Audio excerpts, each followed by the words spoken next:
Welcome to the Iron Edge, the podcast all about unlocking your full potential inside and outside the gym. Guest this week is none other than the Greek Goliath, Niko Chaprales. I said it right? You nailed it, Ken. Perfect. Nailed it. Good. I'm glad. That's very, very, very rare. I've heard some brutal mutilations of Chaprales. But yeah, thank you for having me. Glad to be here. Man, yeah. We were talking about injuries and all that sort of stuff right before we got going. So, you know, you've had a storied past with your injuries. Storied. It's the story of my whole career is overcoming injury after injury after injury. But hey, you know, what are you going to do? Yeah. I look at how long it's taken me to recover from my tricep injury. And like, it's been 2 years now. And it's funny because like the surgeon told me like, it's probably going to be, you know, 18 to 24 months before you're back to even close to where you were. Wow. And I was just like, bullshit, you know, whatever. And it was funny because I've always said to Rob, I was like, Rob injured himself 11 months before me, almost to the day. Okay. And we had legitimately almost an identical injury. Because when I was telling Rob about how the surgeon fixed my tricep, I was like, yeah, my tricep was destroyed. Like he had to put 14 sutures into the tendon just to be able to reattach it. And Rob was like, I have 14 sutures in my tendon too. And I'm like, oh, fucking sweet. Yeah. Like identical, you know, shit. And I was like, so whenever I want to know like where I'm going to be in 11 months, like I just look at Rob, you know? So, but like for him to have, for Thor to have like such a gnarly pec tear, Yeah. and to be able to come back and like, and even like the shape of his, like it looks like shit, you know? Like you can obviously tell like it was a really horrible injury. And I mean, he just overhead pressed like 385 yesterday on an axle. Yeah, so that, yeah. You know, I mean, it wasn't like effortless, but like to be able to do that, what, 7 months after a complete fucking pec tear, it's crazy, dude. Yeah. It's nuts. And like, yeah, I know that like, you know, science nowadays, you know, what Trey's doing 4 months after an Achilles rupture is unfucking godly. It's like, I don't know. Yeah. I don't care how much fucking BPC you jam into a fucking injury. The fact that he's like axle clean and pressing right now blows my fucking mind. Yeah. And I pray that he's not pushing it too quickly, too fast. Me too. Because on all these tendon ruptures, if you rupture it while it's still healing, You're fucked. You're fucked. Yeah. And that's what my surgeon told me is he was just like, look, I know that you're an athlete and you want to get back to what you were doing. But like, I need you to know that like the reason that you're so strong is because you are you. And if you rupture this tendon while it's healing, we will more than likely have to use a cadaver tendon. And you don't get to pick where that comes from. Exactly. It could be a 75-year-old woman, you know, or a fucking kid that just died in a car accident. Yep. And if we have to do that, you're not you anymore. Yeah. And God only knows how, you know, you're going to take a cadaver tendon from a 75-year-old woman and try to press a 400-pound log with it.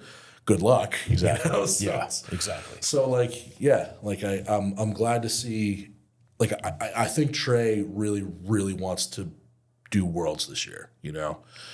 And I mean, he's just a freak athlete, but like we all have, you know, limits, man, you know, and it would be a shame to see him get hurt and have it have long lasting effects on his career because he came back too early, you know? No, I agree. So what's your worst injury? I'm trying to think. Bicep, probably. Yeah. I mean, I did the distal on this one. Right. Got that repaired, and then I was doing a tune-up contest before I did OSG a couple of years ago and took the top of it off.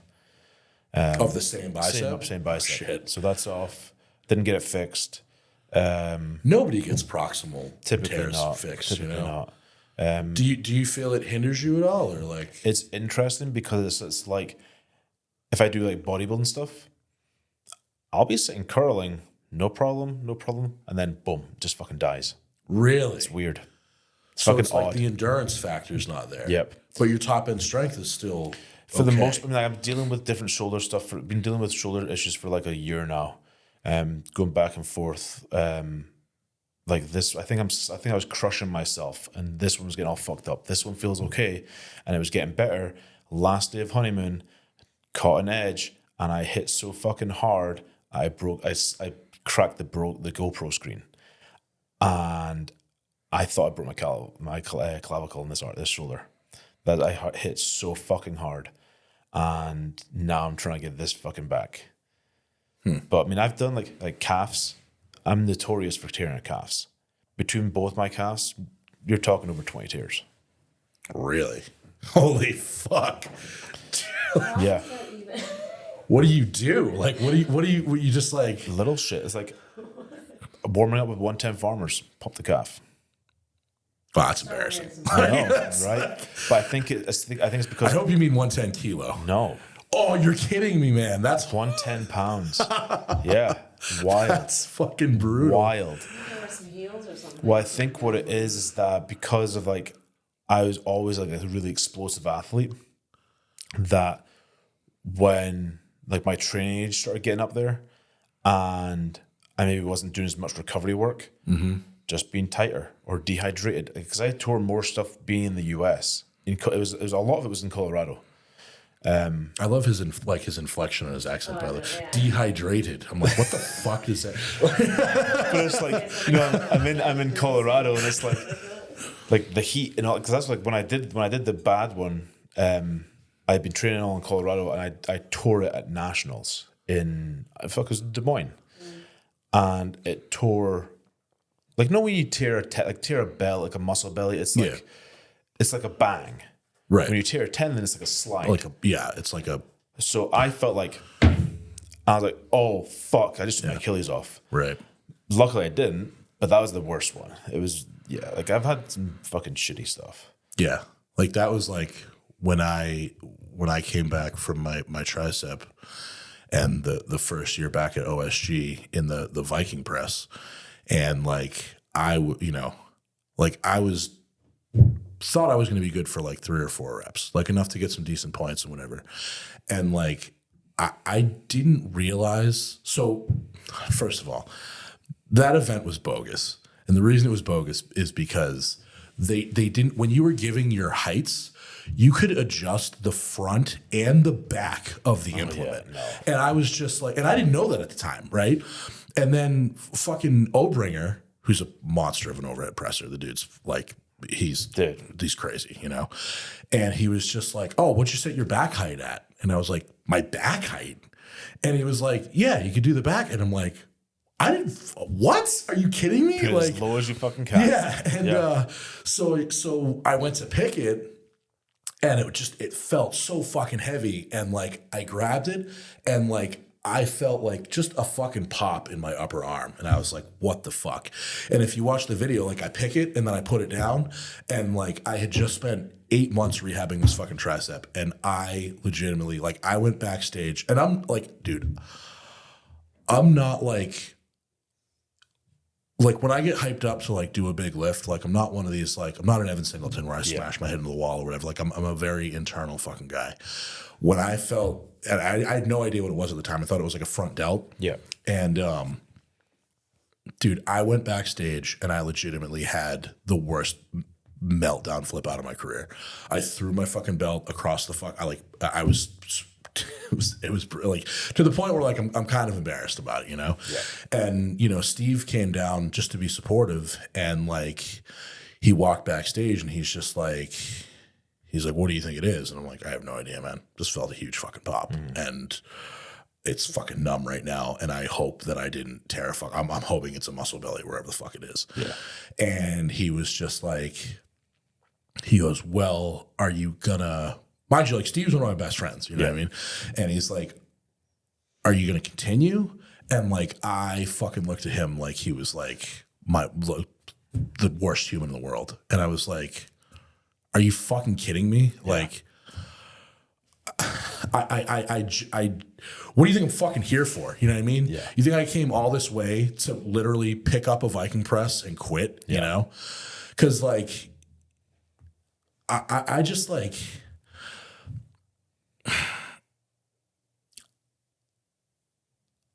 I was just raised to not fucking quit. you know? And I've never gotten, you know, in this sport, if you wait until you're 100% to compete, you're never going to fucking compete. No. You know what I mean? Like, no one's 100%. And these guys, like, and I don't know if it's just like, I hate to, you know, I'm 37 years old, and like, I hate to sound like the old fucking salty veteran, but it's just like this new age of guys coming up. Like, they're so fucking soft, you know? Like, they have a hangnail and they're like, I'm pulling out of this, I'm pulling out of that, I'm pulling out of this. And like, I love the kid dearly, but like, you know, Manny Frias is like, I've literally, it got to the point where I fucking screamed at him because I'm just like, are you ever going to actually do a fucking show? Because he signs up for all these shows and it's just like, and he was going to pull out of the World Strength Games.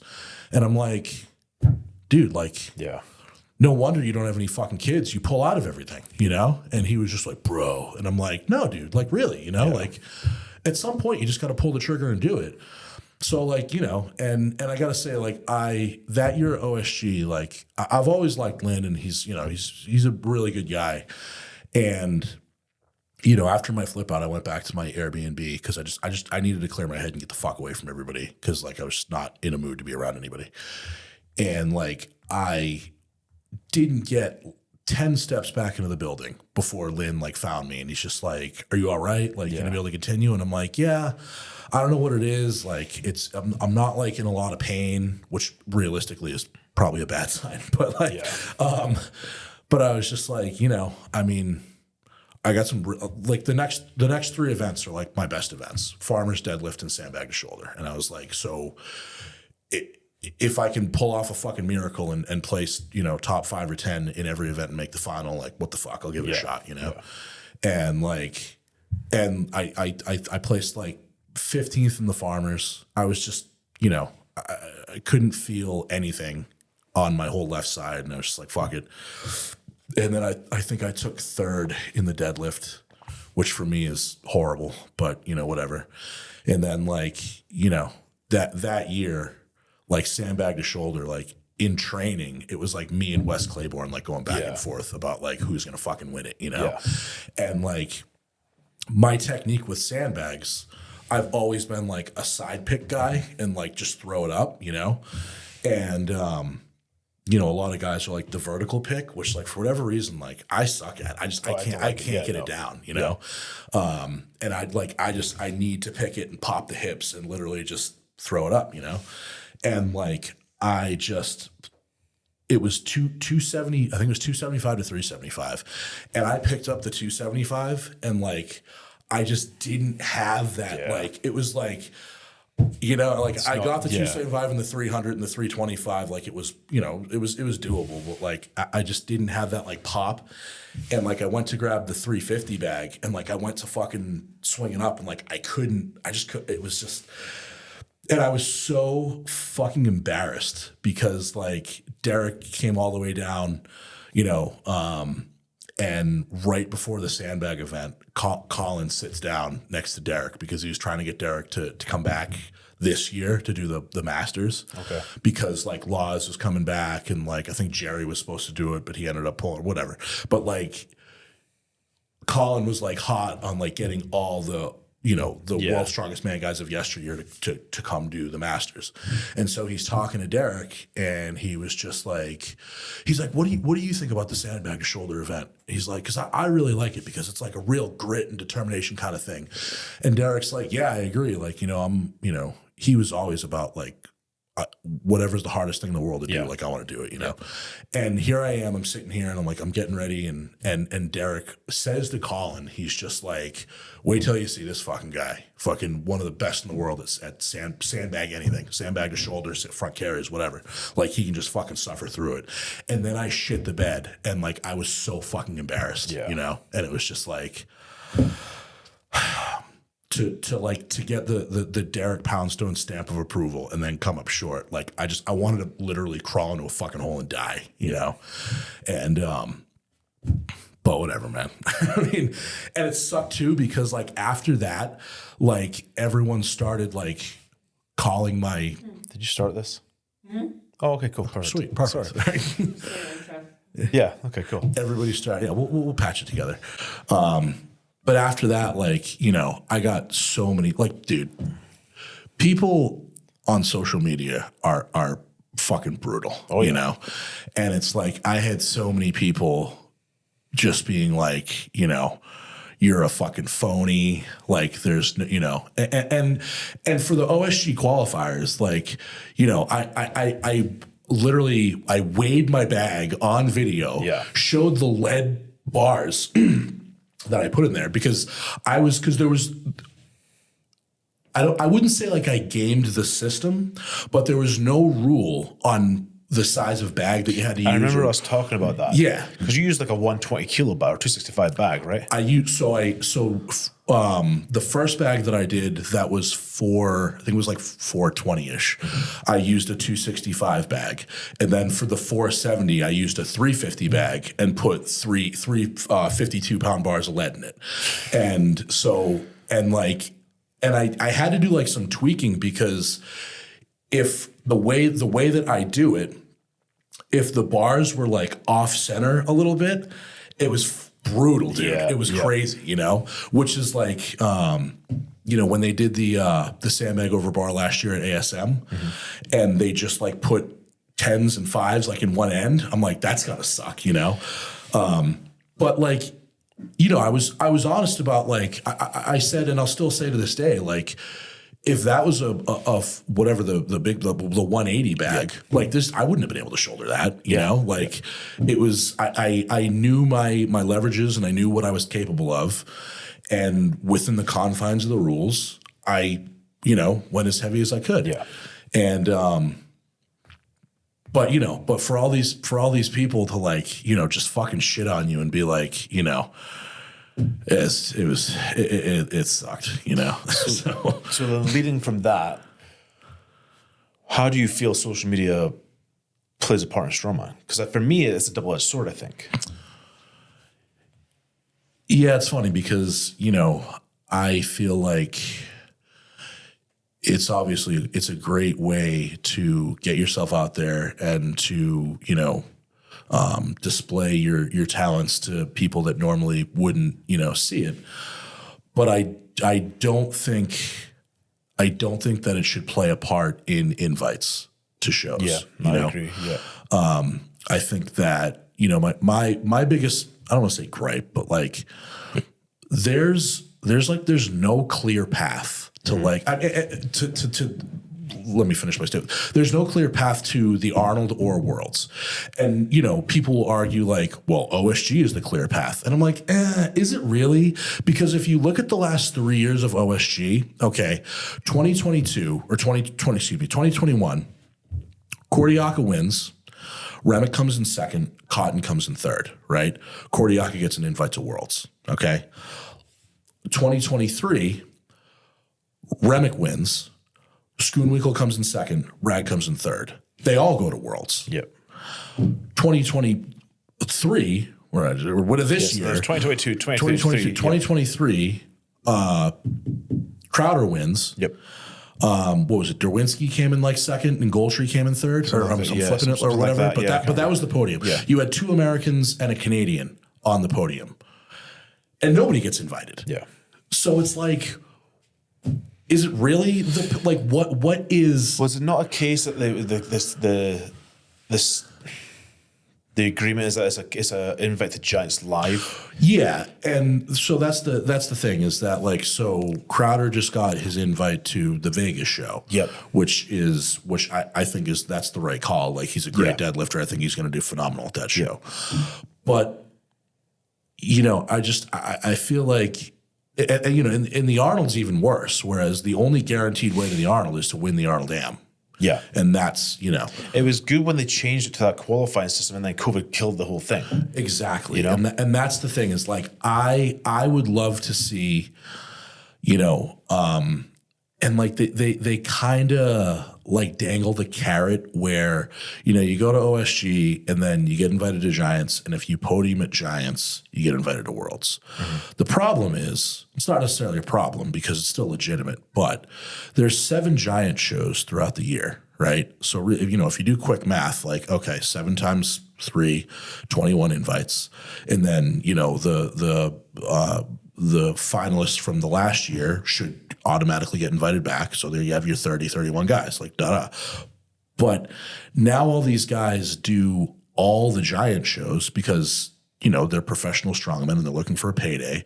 So you have so many repeat podium finishers. You know, like every podium at Giants now is either Hooper, Evan, and Alexi, or Tom, Evan, Hoop. You know what I mean? Like it's all the same dudes just on repeat. Yeah. So now you have a vast hole that has to be just invites. So now who do you invite? You know? Yeah. And it's like, you know, the argument is that, you know, Giants and OSG is our qualifying system. But, you know, you have like for example, like, you know, Camby just got invited to Europe's because he won Italy's, which is not a Giants affiliated show, you know. But, you know, he did OSG and he made the final, you know, and he's representing Italy, and, you know, he won the Arnold Austria, I think it was. Or Spain, right? Madrid, Spain. Yeah.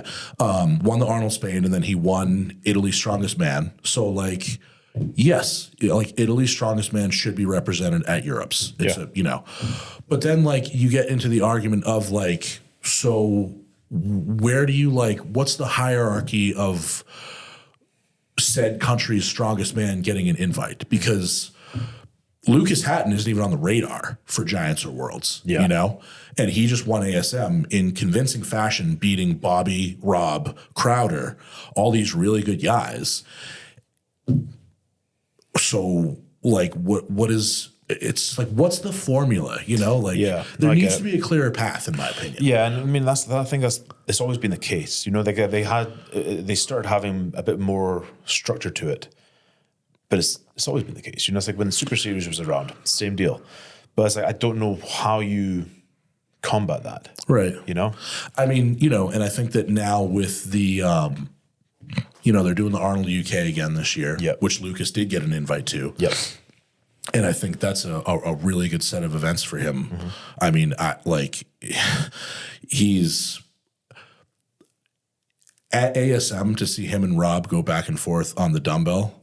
Like, it was just like, you know, there were 12 really talented strength athletes, you know, and on the dumbbell ladder, it was like there were 10 guys and then there was Lucas and Rob, and they just ate it alive and made it look like, you know, and for Lucas to be able to hang with Rob, you know, and almost edge him on what I would argue is probably Rob's best event, you know, and then to go on and beat him in the overall, like, just goes to show, like, he's one of the up and comers and one of the brighter stars in the sport, you know.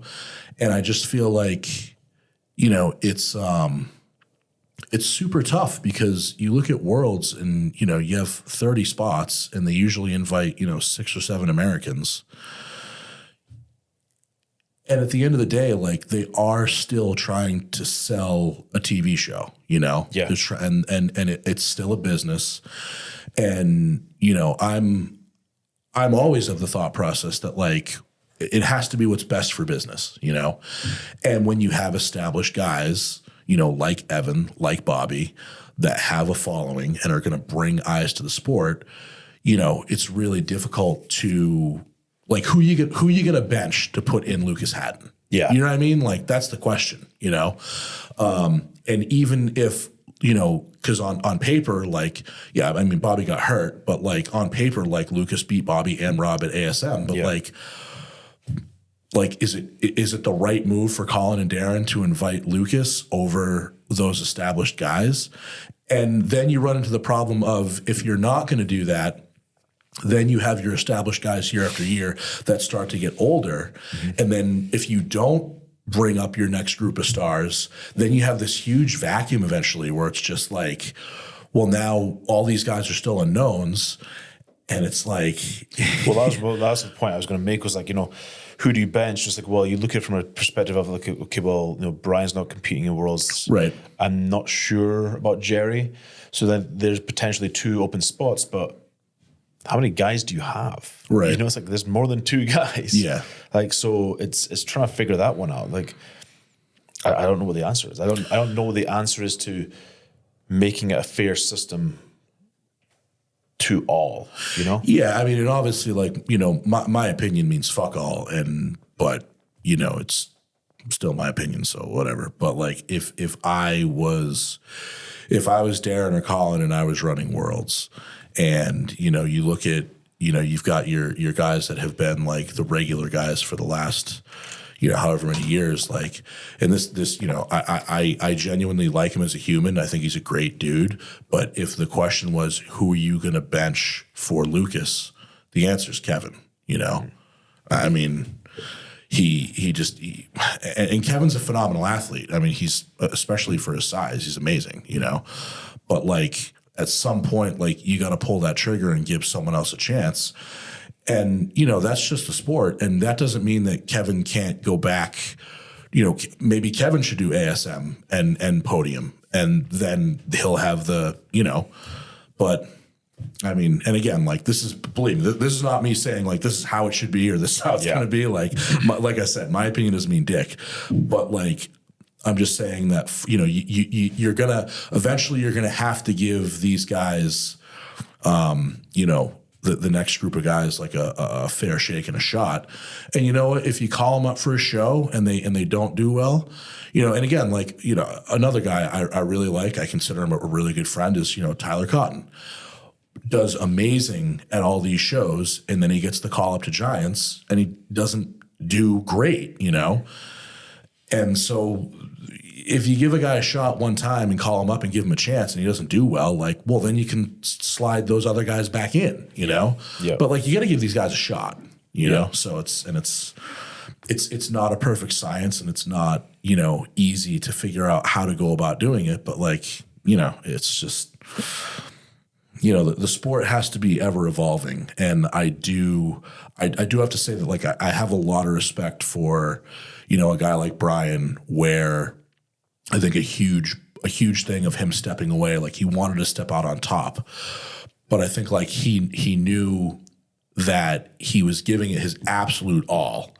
And his, you know, he said, like, you know, my prep was spot on. I'm in the best shape that I've been in a long time. And like, and he was still, you know, mid-pack at Worlds. And he was like, well, you know, maybe I'll give somebody else a shot to come up, you know, because I genuinely believe that Brian, over anybody, has the best interest of the sport in mind when he makes any decision, you know, which is what, I mean, gives him the reputation that he has. So, and it's really noble. So.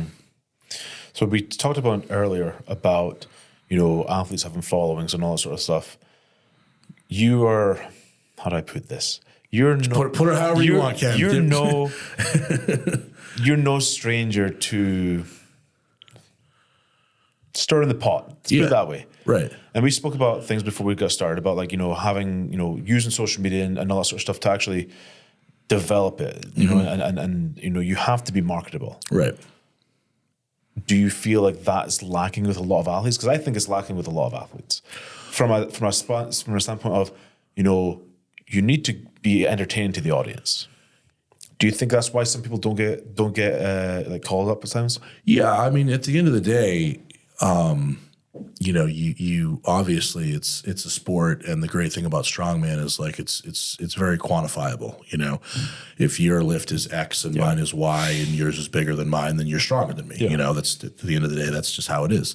But there's also that intangible of, as I said before, like, this is a business, and you know, if you have two athletes of relatively the same pedigree, right? But one guy can put asses in seats and another guy can't, you'd be a fool not to give guy A the opportunity over guy B, you know? And it's funny because I think that everyone kind of, they get this notion where, you know, when you talk about what I do, and like you talk about like shit talk, and guys are just like, well, that's just not me. And it's like, well, that's fine. But you have to find your own individual way to make an emotional connection with your fans and make them want to take out their wallets and pay X amount of dollars to come see you, you know, because the worst thing that you could ever be, not just in strongman, but in any endeavors, is boring, you know? And it's funny that you bring that up because, and Lucas will tell you firsthand, I am constantly harping on him to give us something. Yeah. I'm like, dude, you're such a good athlete, but Jesus Christ, you are the epitome of, if you look up boring in the dictionary, there's a picture of Lucas Hatton next to it, you know? And like, and I really like Lucas, you know, and we go back and forth and we joke and you know, I think he's a pretty good guy. But like I just said to him, I was like, dude, you know, you are right on the cusp of being like a top guy. And the night after ASM, or the night of ASM, whatever, when he won ASM, we went out to dinner and had a few drinks afterwards and hung out. And I just said to him, I was just like, God damn, man, I wish that I could put my charisma in your body because you would literally, and I said to him, I was like, you had one of the rarest opportunities when they were doing the natural stone load, right? Thor came from wherever he was and sat literally front row, and they interviewed him, and he's just like, yeah, you know, I really like stone loading. It's, you know, one of the, you know, Icelandic, you know, traditional events, and I just came here because I want to watch it. And you know, you had a whole slew of just amazing stone loaders. You know, you had Josh Hatfield, Gabe Pena, Eric Dawson, these guys that are just traditionally amazing at stones, right? And Lucas fucking mugs them all, you know, beats them by like 10 seconds. And I was like, dude, do you have any idea what it would have done for your career after you smash that event and Thor is sitting front row? It doesn't even matter what you do. Just acknowledge him, acknowledge that he's coming back. And if it was me, I would have been like, you picked the wrong time to come back, man. This is my time. And that would have been the most talked about thing in strongman for however, you know what I mean? Like, you just need that one thing that people will remember. And then 3 weeks later, it's announced Lucas is going to go up against Thor at the Arnold UK. And I'm like, dude, you would have had a talking point for the whole prep now to talk people into the building and want to watch you and Thor lift weights. Now you have nothing. Yeah. And he was just like, well, you know, I ordered a few training to fight the mountain t-shirts. And I'm like, whoa, wow, cutting edge, dude. Like, you know. Well, so like what you said, I think what you said at the start of that like reply is the exact thing people are missing. It's the emotional connection. Right. It's like, you know, people be like, oh, well, it's not wrestling. I'm like, it's not wrestling. But what Giants Live is doing, or Worlds, or the Arnold, it's entertainment. And here's it's funny that you bring up, because there is a not a strange dichotomy, but a dichotomy between professional wrestling and strongman, and what Giants is trying to do with the arena shows, with the entrances and the pyros and all that. And I remember I was at OSG, I think it was OSG. I was at one of the expos, and I went out to eat, and one of the female competitors, I was kind of describing that dichotomy, and I'm not going to throw under the bus and say who it was, but she was just like, she kind of like looked at me and like with just this look of disgust was like, well, we don't want this to become professional wrestling. And I go, well, professional wrestling is a multi-billion-dollar company. So if you don't want a piece of that, like, you think you're sorely missing the direction that this sport should be going in, you know? Obviously, you still, you don't want it to be wrestling in the whole aspect of like, we don't want fake outcomes and shit like that. But it's a showmanship, though. The pageantry, that's what you need, is absolutely the direction. The pageantry, the characters, and the ability to make an emotional connection with the audience and just give them a reason to want to. That's why I like Evan so much, because he really does. He whether you love him or hate him, people tune in that love Evan to see Evan do well. And people that don't like Evan and hate him tune in to see him not do well. Yeah. And it doesn't matter the reason you're tuning in, as long as you're still paying the money. Exactly. 100%. As long as you're watching that live stream and watching Evan do well or do bad, he's done his job. That's his job, is to promote himself, sell the products, and then after that's done, however he places is, I mean, it's not arbitrary, but it's like as long as he backs up what he says and is a competent athlete, you did your job, you know? And I think that's the thing, like, you know, like if we want strongman to grow into public eye, it's never going to be, I don't want to say it's not going to be a legitimate sport. What I mean by this is that it's not going to be, you can't standardize strongman. You can try, right, but it's not going to be standardized, you know? So if you really want it to grow to something big, it needs to be from an aspect of entertainment, you know? Like, that's my opinion on it anyway. You know, I've been involved in strongman for almost 20 years. Right. And I think that to grow the world level, I'm not talking about weight classes and stuff like that. I'm talking about on the grand top level, world's strongest man, Giants Live, Arnold. It needs to be a spectacle. It's the same as what we were talking about the Rogue with the equipment. Right. For it to grow as a spectators, sorry, that's the spectator side. From an athlete perspective, that's where the lean in has to be on the weight classes, because it makes it accessible to quote unquote regular people. Right. You know, it's like, and I think we do need to have that level of, not everyone can do it, but it needs to be accessible if people want to try. And that's what will grow it on from both aspects. Right. And like, you know, I've never been shy about voicing unpopular opinions. But I think like the fact is that if you look at strongman as a whole, from, you know, the lightweight women all the way up to the super heavyweight men, right? I don't think, again, very unpopular opinions. So like, get ready, everybody, because here it comes. Here comes my DMs are going to be flooded after everybody hears this. I think that if you asked every U80 competitor at OSG if they could recreate themselves and be 6'4" and 350 pounds, there isn't one of them that wouldn't want to be a world's strongest man athlete. Conversely, I don't think there's anyone competing at world's strongest man that is like, I want to be a U80. You know what I mean?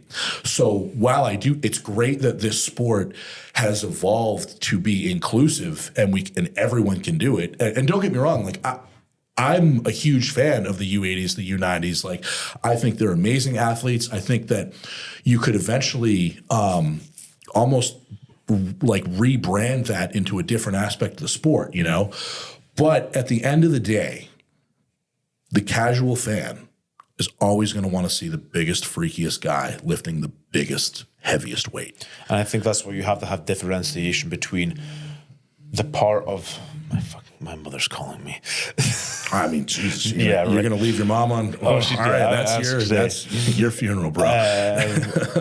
But what was I saying? So basically, if my mama calls, she can be part of the show. I just know, so right? You know. I think that's why you have to have that side of the sport where you have a spectator side and you have an athlete side. Mm-hmm. Because if you look at, say, professional wrestling, for the most part, it's all spectator. Right. Sure, you've got the people who will do it, like, you know, lower level stuff. Mm-hmm. Sure. But that's still a spectator side, if that makes sense. The whole thing, just like with strongman, there's no money in that side of wrestling. Yeah. You know. But it's like, I think you're getting, if you're trying to grow the sport, then you have to have this dual approach from spectator and from athlete. Mm-hmm. I just think that's the way it's going to go, you know? Yeah. But we all do want to see that freaky top level stuff. And that's the thing, is that I think that as the sport grows, and I think that the sport in the last, I would be willing to say that in the last, I would say 5 years, post-COVID, we'll say. Yeah. The sport has grown more in that time period than it did in the 20 years before that. Oh, yeah. Just based, and a perfect example is, you know, look at, you know, this year at the Arnold, and last year too, the last couple of years of the Arnold, the pro women are on the main stage with the men. They're this year they're doing, I think 4 of the 5 events are the same. Pretty much. I think the only thing that's different is that it's the jack stones versus Denny stones. I think they're doing a dumbbell instead of the axle. Sorry, too. yes, right. My bad. Yes, they are. But realistically, like A press is a press. Yeah, press to press, and stone carrying is regardless of the weight or what you want to call the stones is arbitrary. But like they're on the same stage as the men, doing the same events in front of the same. When you buy a ticket for the show, it's pro men and pro women. There's no you don't have to. It's not a separate event. Yeah. With the 105s, a lot more opportunities have come for them in the last 5 years. And, you've had guys that have been able to kind of, revolutionize and put the 105s on the map, like Camby, Isaac Mays, Clayton, those guys that have really, Dan, that have brought the 105s into light and shown that, this is a whole different side of the sport, I think that's good. But that having been said, I don't think that the men's open should ever be handicapped in its growth by trying to grow these other aspects, because at the end of the day, that's still the part of the sport that is going to become mainstream and make the most money, And like, I hate to sound like it's not political, but like the bigger that World's Strongest Man and the Arnold Pro gets, and the more eyes that are brought to that, because it's still a relatively niche sport, and you still need to get more viewers on the whole, Yeah. I genuinely believe that it will be a trickle down effect. I agree.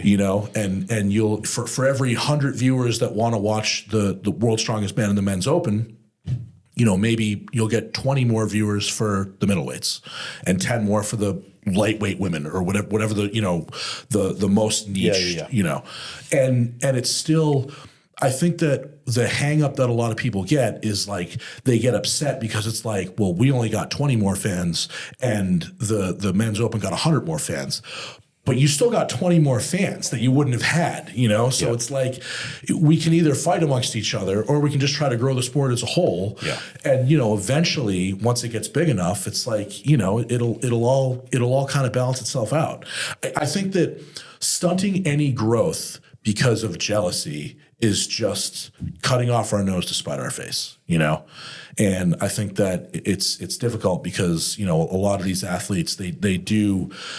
And I can definitely understand, when you do this sport, to even become good at like a regional or a national level, like it has to be your life, know? I mean, it literally, and I've said this before a million times, like strongman is the first thing that I think about when I wake up. And it's the last thing that I think about when I go to sleep. And everything from my daily regimen to my food, even like, my schedule with my wife and my daughter is scheduled around my training and my nutrition and all that. And it's like, I'm very fortunate to have a family that is supportive and allows me to do that, But I can see how for, a middleweight competitor or a U80 or someone in the women's middleweight to make those same sacrifices and not get the same fruits back, how it would put a bad taste in your mouth. But I really think that we have to look at the greater good and continue to move in that direction and not let that kind of like bad taste like sour the sport internally, Yeah. And I think you are right with that. I think whereas if you have everybody, regardless of weight class or gender, working towards the growth of the sport, eventually it is going to get to the point where you have the trickle down effect and there's more money everywhere. Right. I think it's inevitable. And I definitely I like what whatever Clash is called now. It's PSL, Pro Strongman League. I think it's cool how they put on the shows for the individual classes. Yes. because then you have, you know, someone able to be like, okay, well, I want to watch the U90s, or I want to watch, and I think that the thing with OSG is like, while it's a great show, you know, you're never going to sell out an arena for OSG, because I'm a Strongman fan. I love Strongman, and I find it difficult. Like this year, you know, I made the decision after I injured my groin for like the 9th fucking time this year at Nationals to sit back from OSG and to fully recover. And at this point, like, I know that I've made the right decision, because I feel great now going into the Olympic City Pro, and I'm very confident that I'm going to do well. But when I was sitting at home watching OSG, it's like, you expect somebody to come off the street and buy a ticket to sit in the audience to watch 5 straight hours of frame carry. It's just not going to happen, you know? And I've said to many people, like, you know, Ralph Avalon, the promoter of Ragnarok Games, World Strength Games and whatnot, he asked my opinion on, you know, because he was like convinced that the Ragnarok Games was gonna sell out, and I was like, well, I hope he's right, but you know, I'm also fucking realist, and I'm like, if we get 100 paid tickets, that'll be huge, you know. And after that show, I don't want to say it was a failure, because I mean, monetarily it was a failure. He lost money on it, but I thought it was a good show. The athletes that was legitimately the only show I've ever done where I walked out of the venue that night with a check in my hand. Mm-hmm. And I was like, hey, good enough for me, man. That's awesome, you know? And, you know, and to have a $20,000 prize pot for the podium was a great step in the right direction. But he asked me my opinion on, you know, when we do this again, what would you do differently to try to get people into the building?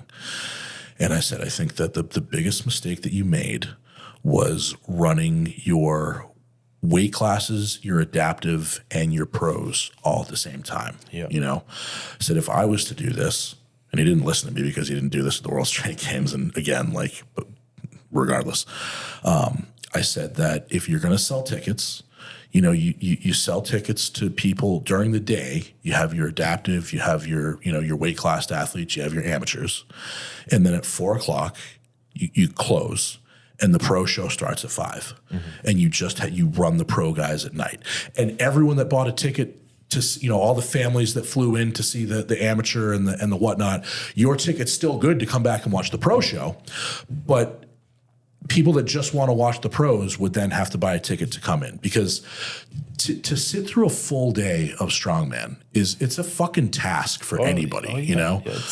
Yeah, the problem is, again, going back to that whole spectator athlete side, when it's not a spectator model and you've got 200 athletes, once you've seen 3 log presses, you've seen them all. 300 log presses. Right, yeah. And this is the thing, like, it needs to be these smaller shows to grow that. As I think OSG's doing fantastic stuff. Like, obviously we're involved in it, we sponsor it, all that sort of stuff, and we want to keep seeing it growing. But from a general growth of the sport, there has to be more tailored towards the spectator side. Spectator side, right? Stuff, yeah. And I mean, you know, and you're talking to a guy that, you know, up until 2016, like, I was a powerlifter, you know, and one of the huge reasons that I left powerlifting was, you know, my first powerlifting meet was in 2003, and it was the New England Raw Powerlifting Championships, and I was 16, 17 years old at the time, and like, I look at that title, I'm like, New England Championships. Like, I'm like, this is going to be fucking huge. You know, this could be great. And I show up, and it's literally like, you know, all the lifters and their wives, their girlfriends, and, you know, and there's, for the New England, all of New England, there was, I mean, if they sold 20 tickets to non, you know, it would have been amazing, you know? And that was my whole career, you know, and I went from, you know, competing because, you know, in 2003, like powerlifting was still like raw powerlifting, like that wasn't even really a thing. Like it was still all equipped, you know, like the West Side was huge. You guys were doing the bench shirts and the squat suits, and like that never really appealed to me, even back when it was huge. And then it just so happened that as time progressed, you know, Raw started it flipped, and Raw was like the thing. Yeah. And now, you know, nowadays you see like, you know, 2 or 3 guys in suits and everybody else is in sleeves and Raw, you know, which I think is good, but I digress. As I continued down the road in my powerlifting career, and, you know, I started competing in APA, and I won APA regionals and APA nationals. And then I switched over to USPA and I qualified for worlds. And you know, I'm like traveling down this road, doing bigger and bigger shows in powerlifting, waiting to get to like the grand stage, you know?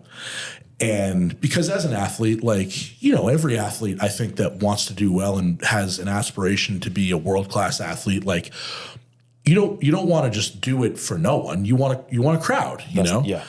And in 2016, I qualified for Worlds. The qualifier was in Allentown, Pennsylvania, and it was in some guy's gym. And I qualified for Worlds. And Worlds that year was in Vegas at the Golden Nugget. And I was just like, I'm like, okay, this is the biggest stage there is. It's Worlds, you know? And I'm like, it's in Vegas. Yeah. You know, we gotta have a crowd. It's Vegas. Yeah. You know what I mean? And it was a 4-day show, over 420 competitors at the Golden Nugget, the Expo Center in the Golden Nugget, and it was just fucking empty, you know? And I won the 308 Raw with Raps class, and I'm standing there on the podium, and they gave me my medal.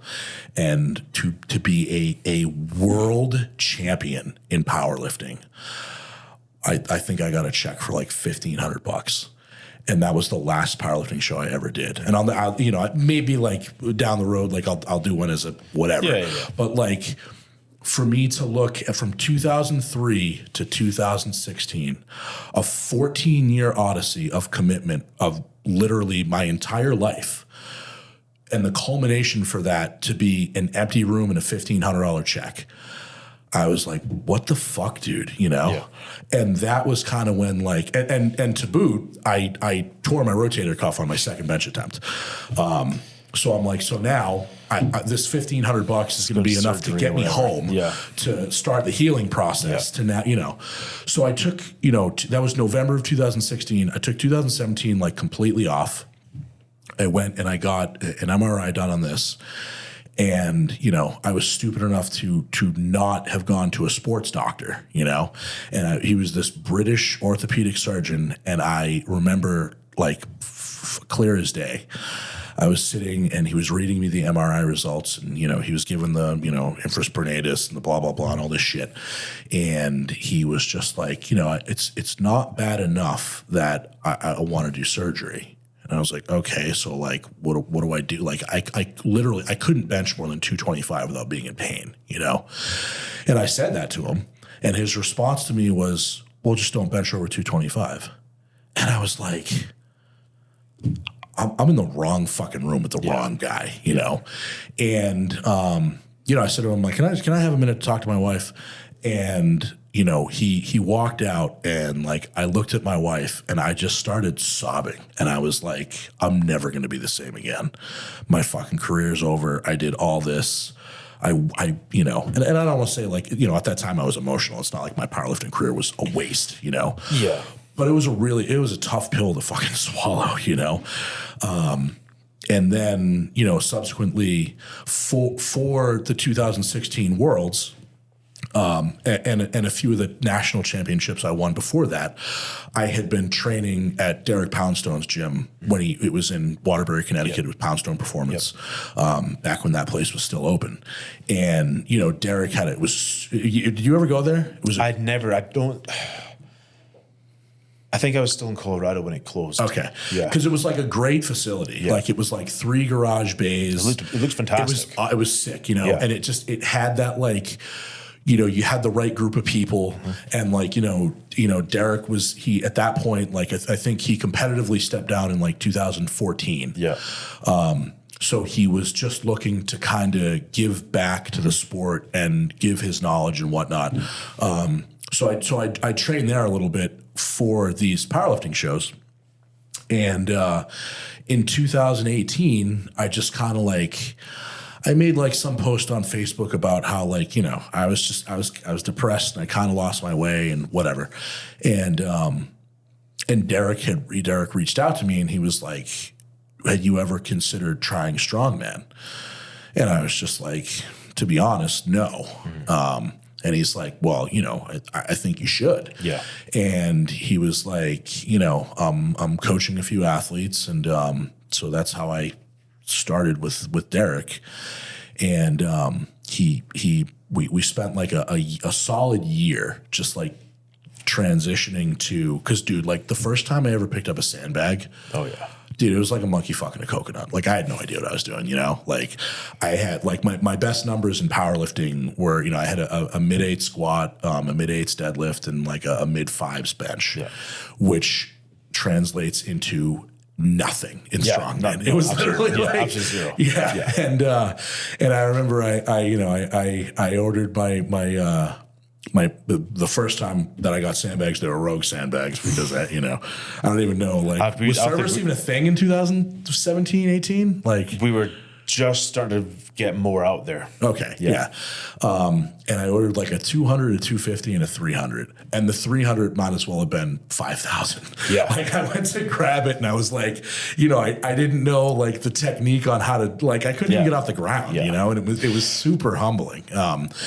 And so we just spent like a year like hammering those basic, like, front carries, frame, obviously we stuck with, squats and deadlifts and whatnot, and transitioned, I benched a lot less and I went into, axle and log and overhead and just learned how to do the movements.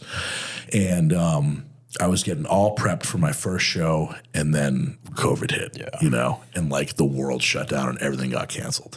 And I was just like, oh man. But then, so the first show that I ever did was Massachusetts Strongest Man. And it was like, looking back on it, like it was the lightest show. Like it was just, the first event was a max deadlift. Okay. And I opened at 400 kilo. And I didn't know. Like I thought, like it's the Massachusetts Strongest Man. Like there's got to be some strong dudes kicking around here, And like I think this, like the second heaviest opener was like 680 or something, And so and I think my biggest pull that day was 950, and in the last attempt at 950, like I tweaked my hamstring, and all the other events were like super light moving events. It was like a 235 keg for 100 feet. And I'm like, so this one dude, like he ended up edging me. I came in second place just because like I couldn't, my hamstring was kind of fucked and I couldn't move. And like but it was a great learning experience, Yeah.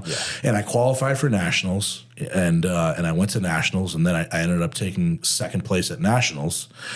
And, Nick Best and Adam Dirks were my lane judges that year at nationals, and again, like I hadn't spent any time in the sport, so like I didn't know like what was good, what was. All I knew was like what Derek was telling me, and he's just like, that's a solid time, that's a solid whatever. But I hadn't like gone up against any studs yet, so I hadn't really been able to like rank myself against other guys, and then so that year at nationals, I still hadn't gotten my rotator cuff fixed, and it was a 320 axle for reps. And I was just like, I just want to get one rep to get on the board, and then I'm going to call it, and I did. And I think that was the right decision. But if I had gone for that second rep and got it, I would have won that year. Yes. So whatever, like it is what it is. And like, I don't think it affected the trajectory of my career at all, but I remember the deadlift event was a 700 AMRAP, and you know, these guys are warming up, and I mean, you know how nationals is, dude. Like with the warm ups, like I think we did like 220, 440, and then like that was it, you know. So, and you know, we're all in line, and these guys are like, you know, what do you think you're gonna get? And like, you know, they were like, oh, I want to get, you know, I think 5 would be like a really solid score and shit, right? So these guys are all getting like, I mean, it was USS Nat, so a third of the field fucking zeroed, you know? And then like these guys are getting like 3, 4, 5, and they're like, oh, like 8 would be solid, you know? So I go up and I strap in and I get 13. And Dirks was my judge. And he's just sitting there. And this is like the first like kind of surreal, cool moment in my strongman career was I got 13 and then I went for a 14th and I either ran out of time or like I couldn't lock it out and I dropped it. So I was disallowed my last rep. But I put it down and I take my straps off and I look at Adam and he was just like, that was fucking awesome. And I was just like, thank you, Adam Dirks, you know? And it was like such a cool moment because like, here's a dude that, you know, just like the year before that or a few years before that, like he was at Worlds and like he was a guy that I watched and whatnot. And then Nick came up to me and he was just like, how have I not seen you before? Yeah. And I'm just like, oh, this is my second contest. And he's like, this is your second contest? I'm like, yeah.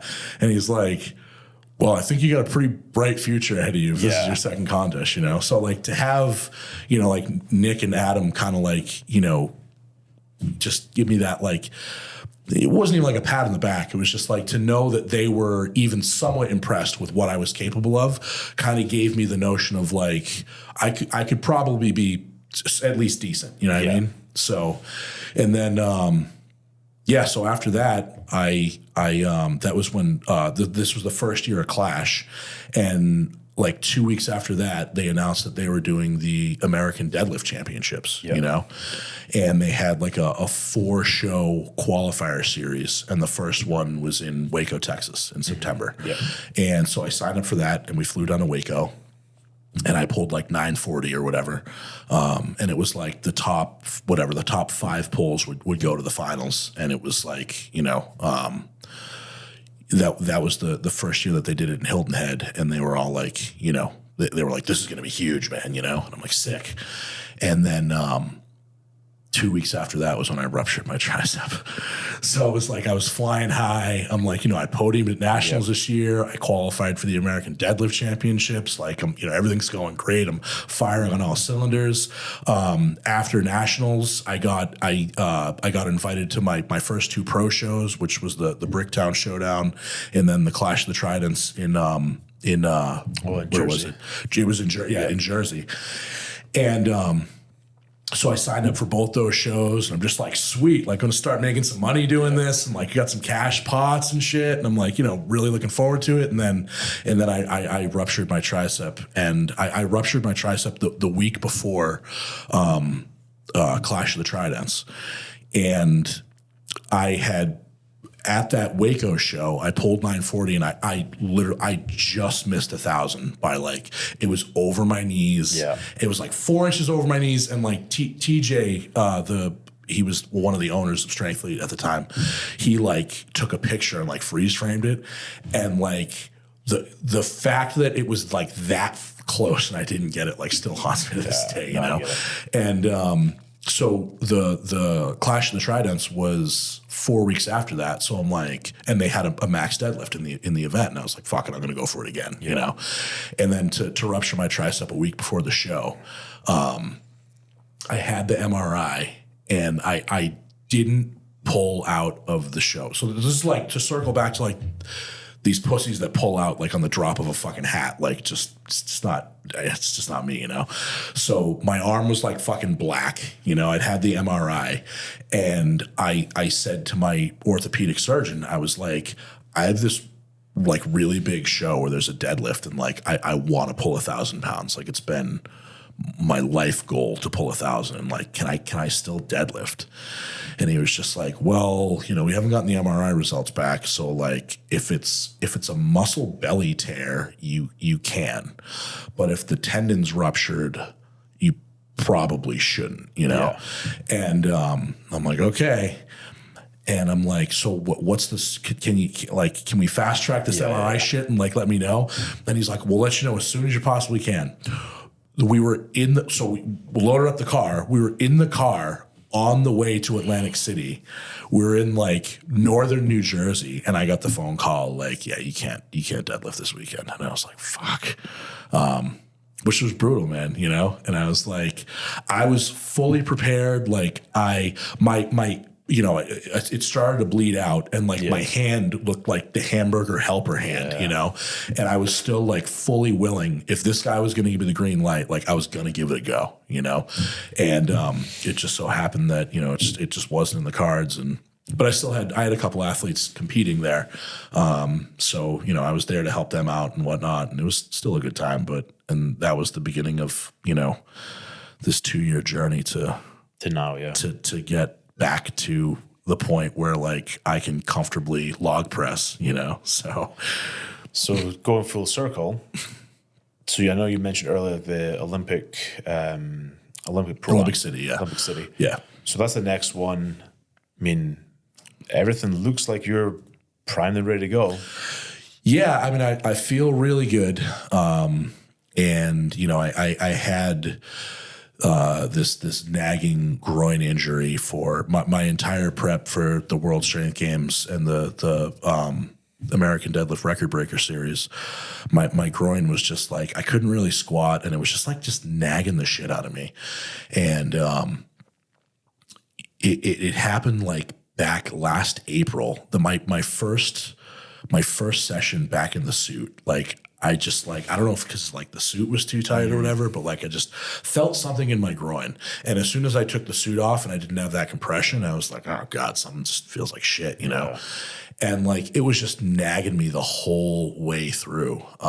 You know, and as you know, you were there at the World Strength Games where I did a 32-second static 950 hold before I passed out. So I'm sure that didn't help. But then, you know, 3 weeks after that was Strongman Corp Nationals. And like, you know, I was running with that wheelbarrow yoke thing. And like, I just took a big stride and I went to plant, and it just gave out, you know? And I was like, what the fuck? And and that's what prompted me to, you know, forego OSG, because, you know, at that level, man, like if you're not, it's one of those shows where if you're not tip top, it's a really big investment to go in there and not be able to give 100%, you know?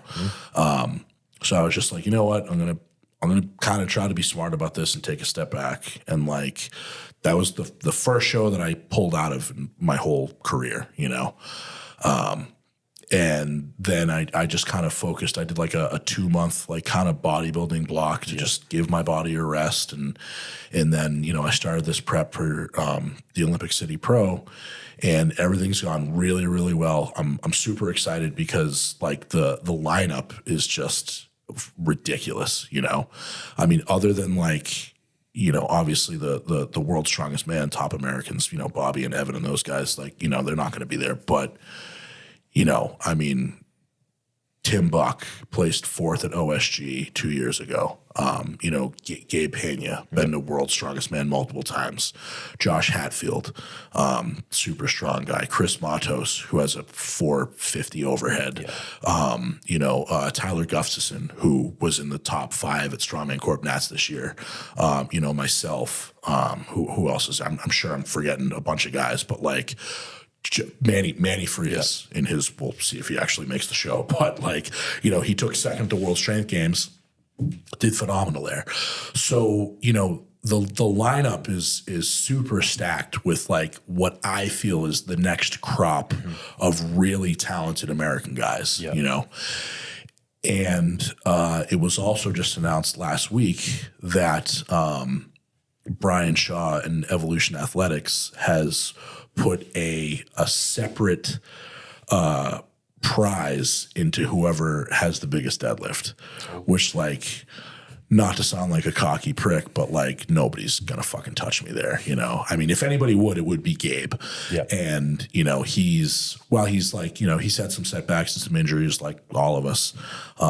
You know, I think he just pulled like 800 on the axle, and I mean, you know, so he's, you know, 100 pounds behind me right now. So unless something miraculous happens, you know, and a lot of the other guys, you know, which I just competed against them at Strongman Corp Nats, and you know, no one was close to me in that deadlift, and I just, you know, barring, you know, it's Strongman and anything can happen, but if I show up and perform as I know that I can, I am fully confident on my ability to win that event with my opener. So just having talked to a few of the other guys, and they're just like, because you know, that's the thing, is that I don't think that guys really appreciate the difference in an axle deadlift versus a barbell deadlift. Yeah.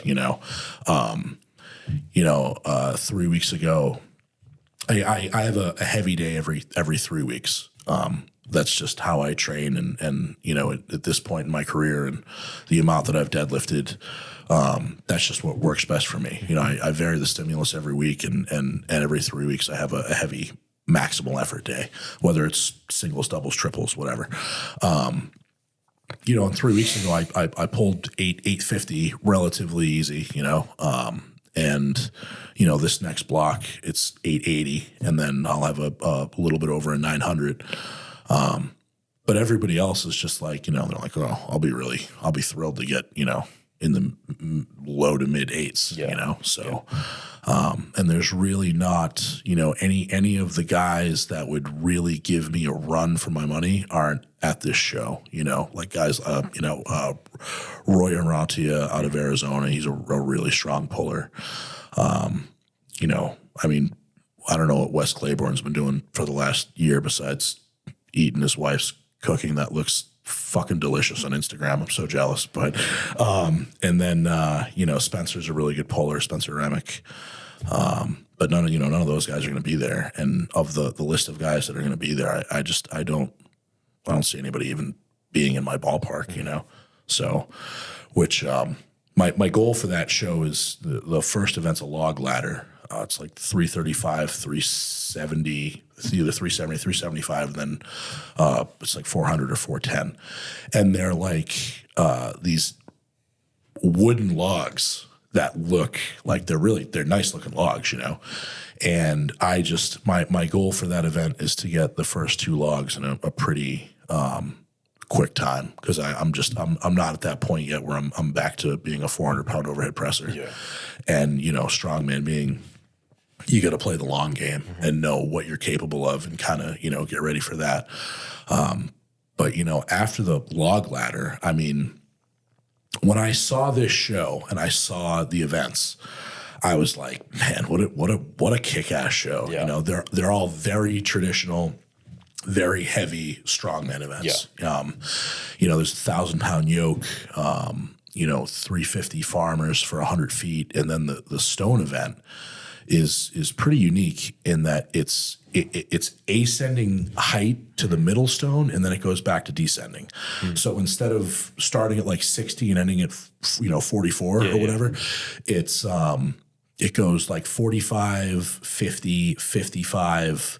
So, and the 350 stone to 55 inches, like, you know, if you're under 6 feet tall, like that's going to be a bear, you know, like, so you're practically going to have to shoulder that thing and pop it up, you know? And then, the last two stones are, I think, 400 and 440 or 410 and 440 to relatively low, heights. But just like all the kind of events that, you know, I'm not saying like I'm not a, like I like to prefer a bigger guy. Like I'm pretty athletic and like I'm known for my speed on my sprint backs and that shit and whatnot. But like, you know, I really enjoy like the low horsepower, like heavy shit, you know, and I think that this is going to be a great test of that and of the guys that are signed up. Like, you know, I think that, you know, there's a lot of guys that thrive in that kind of an environment. You know, Tim Buck, he's a big, strong boy, and they're really good events for him. Same with Josh Hatfield. and these are guys that, I'm excited to test myself against, and I'm very, very confident that I'm going to do well. And again, they've done a really good job in, promoting it and doing extra things to kind of try to, get a decent prize pot for the podium. So yeah, I mean, it'd be cool to,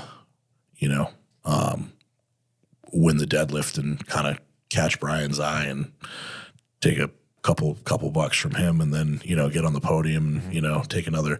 It would be nice to I this sounds so lame as far as pumping up the sport and making it grandiose, but one of the bigger shows of the year here, and if you podium, you're gonna probably cover your expenses, man. So but to be able to go and get that exposure and get your name out and potentially get bigger opportunities from this, and to have it be an expense-free thing at this point in the sport is a pretty big deal, No, I get it. Fully get it. So, and I'm really excited, and I think if I podium at this show, after that I have the OSG regional qualifier.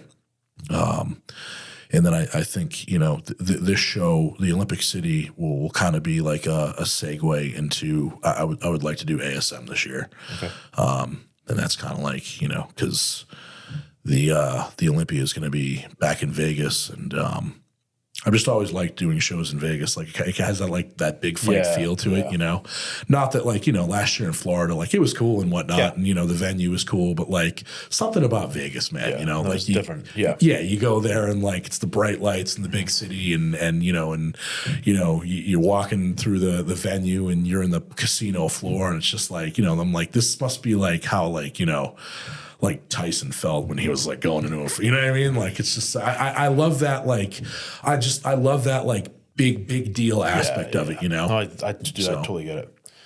And talking of which, I know we're going to train here. You want to go pull 440 right now? So I was going to 880. So I was telling Sarah that, I was planning on training, but I was up till 4 o'clock in the morning last night because I know I hate to disappoint you, Ken.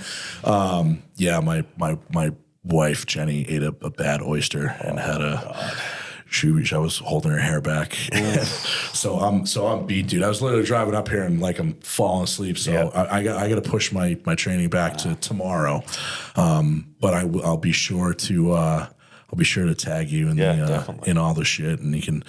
But to be clear, 440 is well out of my reach right now. I think the world axle deadlift record. I had Alec Jose looking into this. I think the record is 435, which is 960 something, and I'm pretty sure that JF has the axle record. So that'd be pretty cool to give that a run at the Olympic City, dude, So we'll see, but we'll see if anybody pushes me.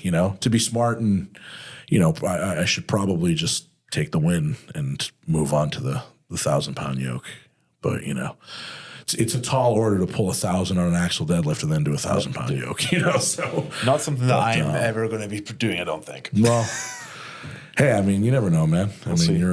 You've had a long, fruitful career, so Okay. Why not do a couple YOLO lifts in the twilight, But no, I mean, just to kind of segue, I would just, I want to thank you, Ken, for, giving me the opportunity to be a Cerberus athlete and kind of to, display what I'm capable of and, represent the brand. And, I hope I do a good enough job. And it's funny because, when I first started this, and, I'm known as one of the more opinionated, colorful guys in the sport. And, now it's kind of I'll go to say something. I'm like, is Ken going to want me to say that? I'm like, fuck it. He'll get over it. So I'm fine with most stuff. So, and I appreciate the support. I mean, it's I was talking to somebody else yesterday, and they're just oh no, I'm I had to call a customer, but basically just to address verification. And he's like, man, I can't believe I'm talking to someone with the owner of my favorite company. I'm like, okay. Right, yeah. It's it's still so weird for me, It's I love it to death. I feel very, very fortunate I can support athletes. Because there wasn't that level of support when I was coming up, Right. And it's nice to be able to do it. So now I appreciate the kind words. Yeah, I mean, it's definitely it's surreal to the point where, like, dude, I'm just a fisherman from Cape Cod, man. You know what I mean? Like, I never, and even I think so in our little niche part of the universe here, like I was at the Arnold last year, and I was just walking through the expo, and like I heard somebody be like, "Greek Goliath," and I'm like, wait a minute, what? Yeah. Like that, you know what I mean? I was like, that's kind of cool, you know?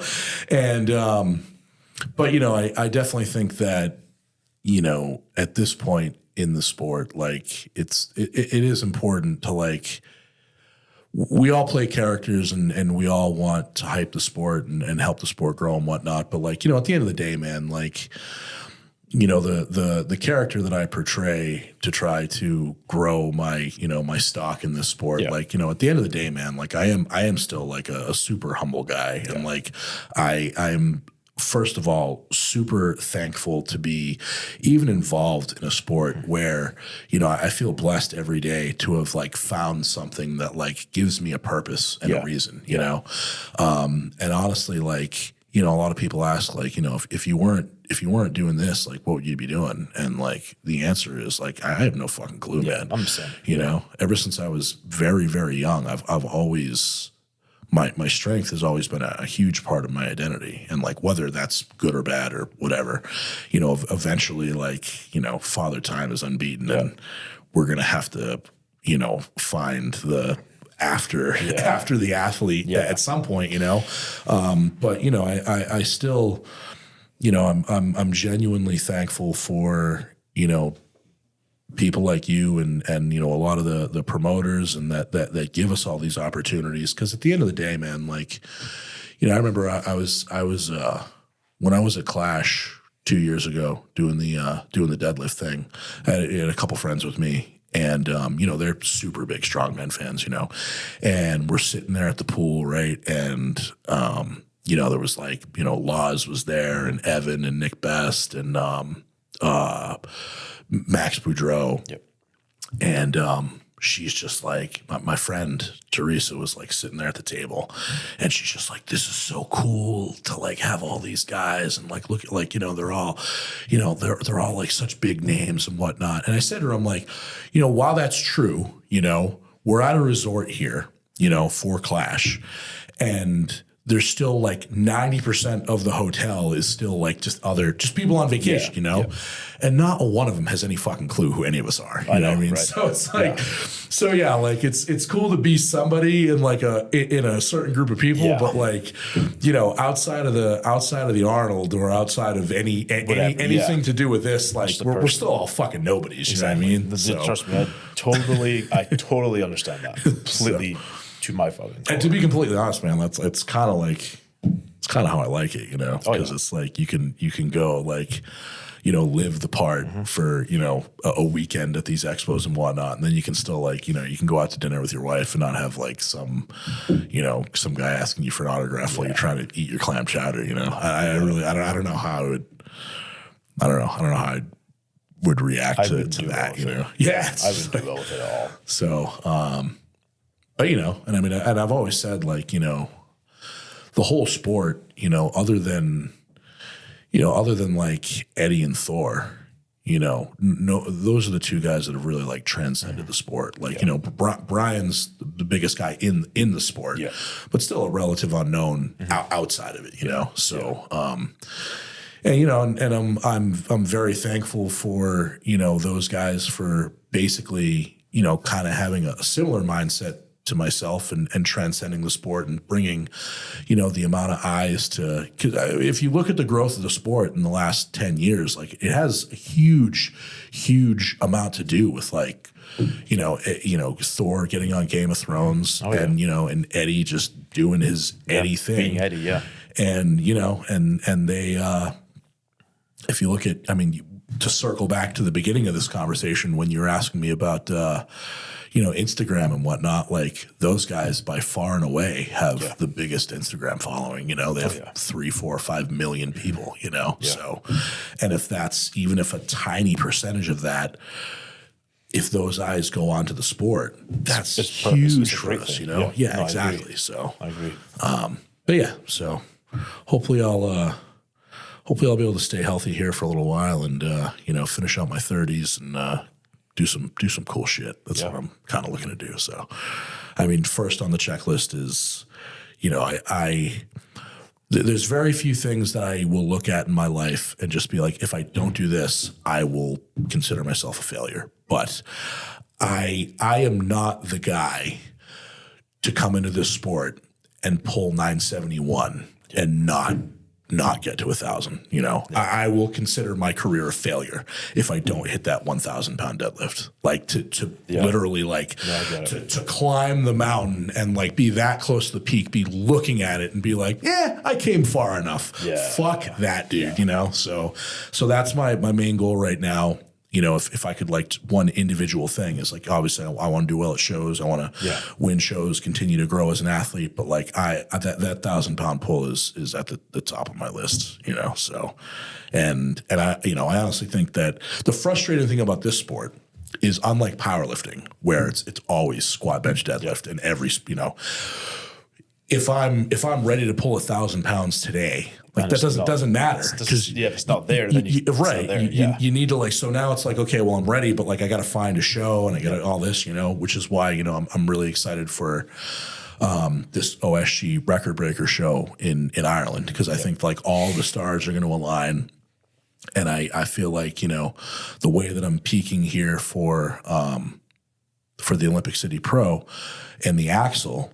The great thing about training for like a really difficult kind of deadlift is that it'll make it goes over into your it's like you have like your axle and your stiff bar, which will make your off the floor pull stronger, and then which will then transcend into like easier pulls like an elephant bar and a Hummer tire and all that shit.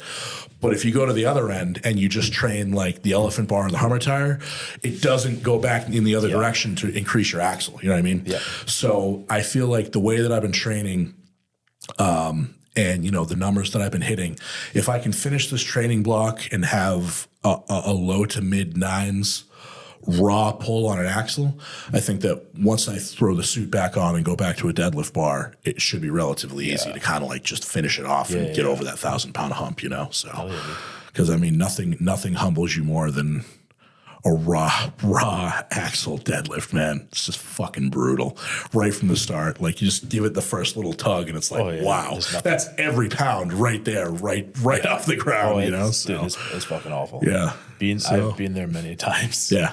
Hey, well, thank you very, very much for taking the drive. I know it was a hell of a drive up here, especially with the weather recently. Just had a brutal snowstorm last night, but hey, we're New Englanders and no problem. So we'll have to get you back up and actually get that training session in next time. Yeah, no, for sure. Cool. I would. I'd like to maybe after what the hell? Why not? I mean, after the Olympic City Pro, maybe I'll just come up here and get in I'll probably only have time for like one heavy training session between that and the Ireland show. Yeah. So I might as well. I'll grab my suit. I'll come up and why not? I don't know what you got. You got. Can we fit 1,000 pounds on a bar here? Oh yeah. All right. I'll make it work. All right. Yeah. I'm pretty sure. If you got to scrounge up some kilo plates or something so we can fit it all, we'll make it work. We'll make it work. Yeah, for sure. So that'd be kind of cool, right? Yeah. I mean, I can do 1,000 pound there. Yeah. Sweet. I'll show you the place. All right. Yeah. We'll go take a little tour. Awesome. So thank you, Ken. I appreciate it.